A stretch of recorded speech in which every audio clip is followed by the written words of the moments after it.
Hi there guys, it's Ken from Miniature Wargaming Warriors and it's Monday and it's time for the Ramble again. So a quick hobby update for today. Yes, I've had my haircut at last. But yeah, quick hobby update what I've been doing this last week. Still working on Warhammer Epic. I'm doing pretty well. Only £1 in Poundland in the UK these cases. Perfect storage for Warhammer Epic stuff. I keep meaning to go back there and buy some more. I've got a couple more for different armies, but I need more because I've got so much of this epic stuff now.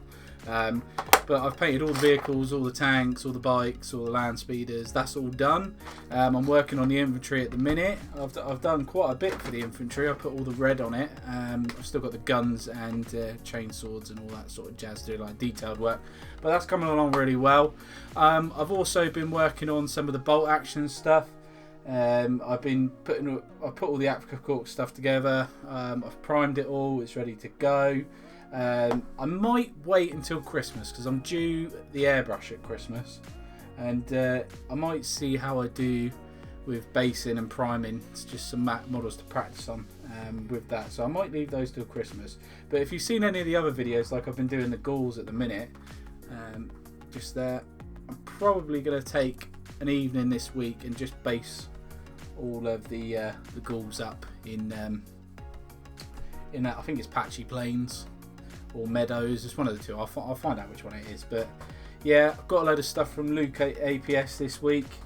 Got a lot of his base ready stuff. Very nice stuff actually. Very nice stuff indeed. So there's one there. That's like the Patchy Plains. That's the one I used for the ghouls. That video's gone quite well.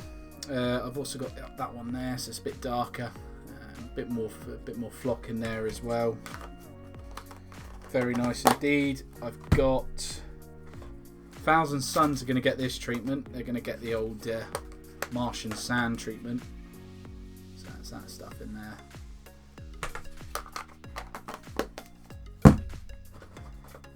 Got like this woodland one as well. This is more like it's quite good actually. It's like a barky sort of style. You can see in there it's really quite light. There's no stones in it, but if there is, there's very few. But it's meant to look like a woodland floor. It looks great. It really does look really good. And I've got like the desert one. You've probably seen that on the contrast video as well. So there's a desert one there. I could have gone with the Mediterranean desert, a bit of black, bit of foliage in it, but I didn't want to. I just wanted pure sand. And I've also got Arid Earth. This stuff made it onto the gaming board I built back in March for the riverbed. Very good this stuff was. Very good for riverbeds. That's more like wastelandy type of things. Very nice though. Very nice indeed. I also bought a couple of more things. So like I bought some of his tree foliage stuff here. So the canopy for trees, so I have to give that a try. So there's sheets, and I've also bought some like ground coverings of woodland again, which is there. It's like sawdusty sort of stuff, and I've got some of his glue as well and some tufts because I just wanted some. Oh, I've also got his city rubble as well. I'm not a huge fan of the city rubble. It's warming on me for certain things, but I'll probably end up using it on a board. But for bases, I'm not too happy with it, to be fair. It's that one there for the British paratrooper guy. You can probably see that nice and focused now, but not really to what I would say city rubble. I prefer the coarse rubbly stuff, which was really nice. No, I can't find it. No, I can't see where that's gone. But yeah, no, that stuff all came this week. Doing well on, sorry, I just put that back. Doing well on getting the models all done in the 9-month long project. It's coming on quite nicely. The boxes are starting to look a bit thinner. Not managed to complete any more projects this week, but I've got a lot of building done. So I didn't realise how much epic stuff I actually had. So it's quite interesting. I've got an Imperial Guard stuff. I've got Orcs. I've got Elder, and I've got 2 sets of Space Marines with still a lot more stuff that needs to be stripped, which is probably more Space Marines, but I did manage to finish that Titan there. It's a Warlord Titan. I did manage to finish that this week, and that's in Loyalist colours there. I'm trying to remember what Legio it is, but I've got some of the weapons to fit on the top of these. So there's only two. There's only his arm there and like the las cannon there, but he's got 2 other weapons on the top. I've still got to paint those up. So I'm still debating whether to get the new Titans from Legio Titanicus or whatever it's called, because they do look really well, and they're much more to scale than what the old school ones. But I still think it's quite cool to play with the old school stuff, definitely. But yeah, everything's coming together pretty well on that side of things. But rambling tonight, I had a good think, and I was thinking about what I could talk about, and I was thinking, you know, where I've been dealing with a lot of older models at the minute, like a nostalgia sort of thing, because it's very strange for me. I started the hobby obviously a couple of years ago, and it was down to Liam, but that's not the first time I've ever owned Warhammer models. It's a bit of a weird story, so I'll take you through it. Basically, when I was about, I reckon I was about 9, 10, my mum came home. She'd been to a second-hand charity shop, and she had, which I didn't know was back then, she had a load of Space Marines. She had some Eldar bits, some original Catachan Jungle Fighters, Blood Bowl, Necromunda, and some Warhammer Epic stuff. And she picked this up in the charity shop. Bearing in mind this is probably 20 years ago. She picked it all up for about, I think it's about £15 from the charity shop. And even then, the amount of stuff she had, so like we had a Rhino. I remember at least having 3 or 4 tactical squads, a load of Eldar stuff, a lot of the metals. Epic wise, we had, I think it was like, I remember seeing the Epic box, and it would have been, I think it was 2nd edition Epic. It might have even been 3rd. I can't remember exactly, but it might have even been 3rd edition Epic. She had that box, and I remember having whatever the starter box was back then for, I believe it was the Space Marines. But I just remember all these old boxes, but also had like a squad of metal Catachan Jungle Fighters, and that Necromunda stuff as well. I had the original box, and that was sealed. The original box for Necromunda was sealed, so crazy. I don't think we ever opened it, to be fair. I'm trying to think if me and my brother ever opened it, because I remember seeing the box of Necromunda, because I've looked back now and I've seen it all, but I don't ever remember opening it. So we probably didn't even open it. But I think it was 2nd edition Warhammer that we had, because we had the little cardboard cutouts for like the buildings that you get. So I'm pretty sure that's what we had. But yeah, so we started off with that. Me and my brother, he's a year younger than me. No, 2 years. A year and a half, 2 years younger than me. We made up our own rules. Obviously, we had the rule books and stuff, but being about 9 or 10 years old, we didn't have a bloody clue what we were doing, that side of things. We just made up our own thing. So we move our little men and shoot each other by rolling dice. We just made up rules. You hit me on a 5, and you hit me on a 4, or whatever. But I do remember distinctly the Space Marines were already painted, and they were in Smurf colours, so they were Ultramarines. My brother fell in love with the Ultramarines. I wasn't a huge fan. Blue's not my favourite colour for a start. I remember having some red ones, Blood Angels. Obviously, we didn't know what Blood Angels and Ultramarines were back then, so we thought blue was good, red was bad. So we thought blues shoot the reds. Well, obviously they don't in modern 40k lore. They don't, 40, 30k. They work together. We didn't know this because we didn't have any chaos. We didn't even know what chaos was. But what it got me thinking is, like, my mum got all that plastic, and then I can't remember what she done with it. She either sold it or we moved it on. But we enjoyed it back then, but I didn't know what it was really. Just remember seeing Warhammer. I'd seen the Games Workshop shop in Southampton, because we live here in Southampton in the UK. I remember seeing that, and we go in there very rarely. So maybe, like, if we're passing, I'd say to my mum, could we go in there? But this is very rare, so maybe I was only in a Games Workshop maybe 2 or 3 times before I started the hobby. Never bought anything, but we went in there. I just remember the epic stuff, the small little tanks, the small little rhinos. I remember them and the little men. I think we had some orcs, so we must have had a starter set of some sort. So it was like Space Marines and orcs. But yeah, it got me thinking, because when I got back in the hobby, I started off with Warhammer 40,000, and first army I collected, because I remember him from back then, was Imperial Guard. I always liked the look of Imperial Guard. Same with fantasy side of things. I used to like the Empire because they were humans. That's what I liked. I wasn't really into all the whole sci-fi thing. So that's why I went towards Imperial Guard. Just because I had some Catachans back in the day, and they were the first models I got. And the first models I got from Games Workshop this time was Catachan Jungle Fighters. I got like a box set with Lehman Russ and Chimera and 2 squads and Command Squad. And yeah, I had an interesting one painting them up. It took a long time. Not as quick as I am today with painting. It didn't take me that long, to be fair. It probably took me a few weeks to get paint on them, but I never managed to finish them completely. There was enough paint on them to play, let's put it that way, but I never actually managed to finish them. And I was playing Liam Warhammer 40,000 and that, and then I got a tasting for another army, so I bought a second army, which is Eldar. Spent a lot more time on those, played those at Warhammer World. And then after that, I went on to Thousand Suns, because I wanted a bit of chaos.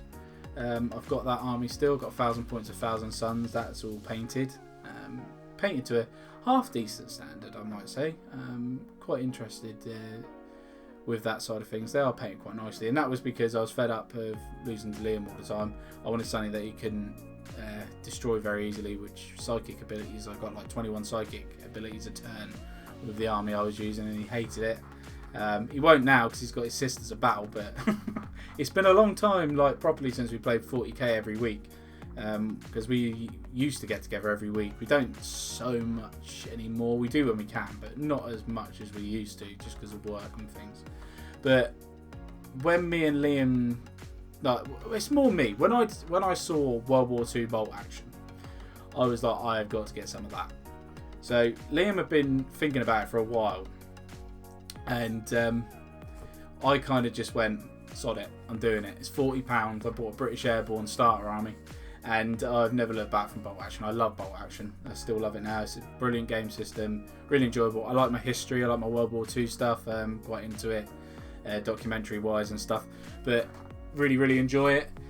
And yeah, bolt action, it's a great gaming system. It's got its flaws and it's got its bonuses, but we we got some house rules and stuff we play which we think's more realistic sometimes.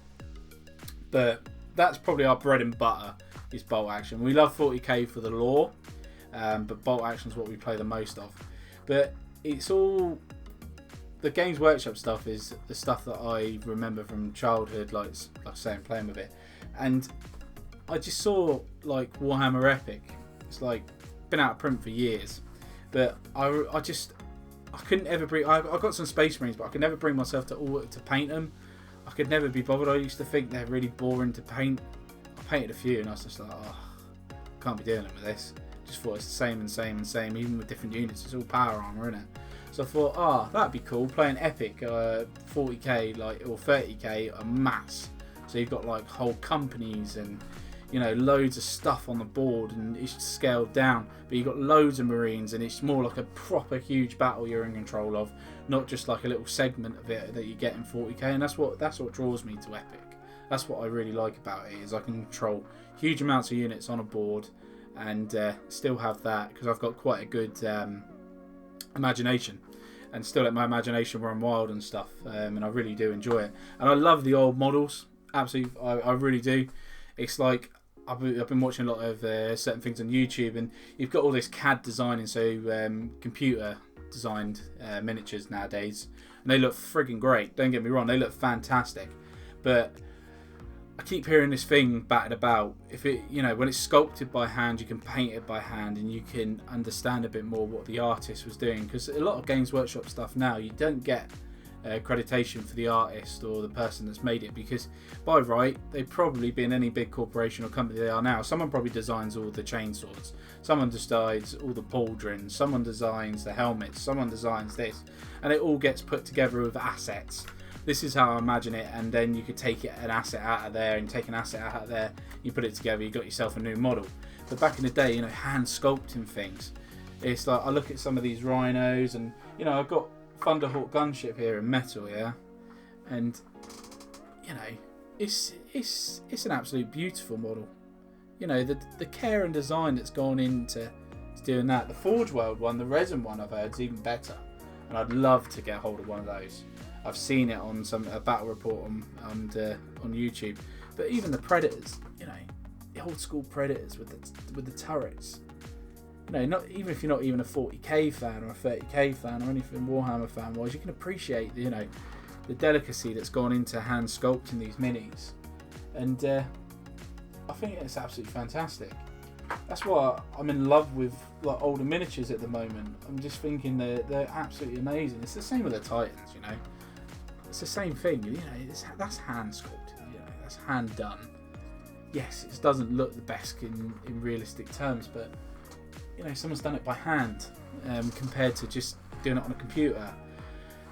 And I just feel like it just seems like a lot more love, if that's the right word to use, has gone into that. Someone's put passion into that. I could probably find out who sculpted that model. You know, if I really wanted to do some research, I could probably find out who sculpted this design for all the Adeptus Titanicus stuff. You know, and I couldn't do that today with some of the models that are coming out of Games Workshop and other places at the moment. It's like, I've seen the Perry miniatures. They look amazing. You know, some of the Perry miniatures now for World War II look fantastic. But a lot of people have said to me the Perry miniatures are amazing anyway. So like the Bretonians and stuff like that were done back in the day. You know, I look back on it now and I look because I'm always looking online, and I'm sure a lot of people do. You know, that's how you found my videos. And I look at them and I think, you know what? Those knights actually, they hold up today. They look cool. They look really good. You know, I think they look fantastic, and they were done by the Perrys. You know, the World War II stuff for the Perry miniatures, it's not heroic scale. It's, you know, the normal sort of scale, and it does look amazing. I was originally going to do my Africa Corps in with the Perry miniatures originally, but the place I wanted to get them from didn't have them, and they ordered them in for me. I went specially there to get it. It was miles away. You know, triple helix. But unfortunately, the stuff didn't turn up. So I went with the Warlord stuff, which is good as well. I love the Warlord stuff for heroic scale. I think it looks fantastic. You know, they again are absolutely beautiful models. You know, some people are not keen because they're plastic, but you know, some people like not the resin, the metals. I've looked through online. There's some beautiful, you know, hand designed miniatures, and I think it's my own personal preference. I personally prefer hand designed miniatures, even though it might have some flaws on it, compared to a CAD design mini. A simple thing of, you know, a lot of the CAD designs now, how they fit together, they all fit together all neatly, and they're all made up of funny parts. So you might have an elbow and an arm, whereas in the olden days you'd have had two arms, a torso, and you could kit bash these guys. You know, you can still kit bash all these, you know, the Warlord minis now very, very easily. It's like this German guy here. You know, his rifle, I had a rifle originally on this guy. It was snapped, and I didn't have any more Grenadiers hair stuff, but I just took it off the Africa Corps stuff, and it all fits together. It all fits together really nicely, and you know, you can kit bash a lot nicer. And a lot of people getting into the hobby nowadays may not even understand what kit bashing is. I didn't really until about a year ago, when Liam was talking to me about it, about, you know, kit bashing certain things. I never really wanted to. I wanted it to look like how it was on the box, and it's only become more recent in the last probably year that I thought, you know what, I'm going to do it myself. If I want to customize something, I'm going to do it. It's like I keep meaning to look into. Before I put all the SS together, I know that there was you know, different countries supplied SS units. Did a bit of history research. I know there was Sikh SS, I believe, or Indian SS. It'd be really cool to get some helmets and like heads of those guys from different manufacturers, which you can do, and stick them on the models, because that makes my guys unique, not just standard. Even though there's nothing wrong with standard, but to have a little bit of uniqueness when you go to like play, say for example, we played a bolt action tournament, go to a tournament, someone sees your models and has a look and is like, oh, they're warlords, but they've got different heads on them. I really like what you've done there. You've brought a bit of history into the models, which is is not a bad thing, I don't think. Like I say, I really love the older models. I love the older type of things, and that's why I can't get enough of Warhammer Epic at the minute.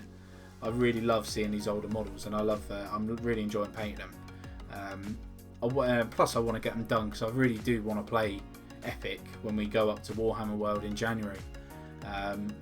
Not long, January the 10th we're going, so I really want to get that stuff ready to go and play when we're up there, because we've got the Warlord stuff. We're going to go to Warlord as well and play a game up there, which would be really cool to play on their boards up there. And it'd be nice to have it all painted so we can go in there. And I'm probably pretty sure that not many people probably go to Warhammer World to play Warhammer Epic anymore. It's probably quite a rare occurrence up there, but it'd be nice to go there, get the minis out. I might even take the terrain, because at the end of the day, I've been to Warhammer World before. They don't have any epic terrain up there. It's all bigger scale, and so it'd be nice. I'll probably end up taking this stuff up here. It's GW terrain anyway, so it's not even my own custom terrain, and I'm sure they won't have a problem with us using it. Just obviously if I let them know beforehand, which I'll probably make a phone call or send an email or something, because the only thing with Games Workshop is, quite rightly, they only let you play with their models while you're up there, which I'm sure they won't mind me bringing up some of that nostalgia terrain. But yeah, that was a bit of a ramble this evening. 22 minutes by the looks of it. I can talk sometimes. I can really talk. I'll tell you what, just chuck in the comments below if you made it this far. If you guys maybe want to hear a podcast once a month from me and Liam, just having a chat generally, or if we should do a video of me and him sitting down,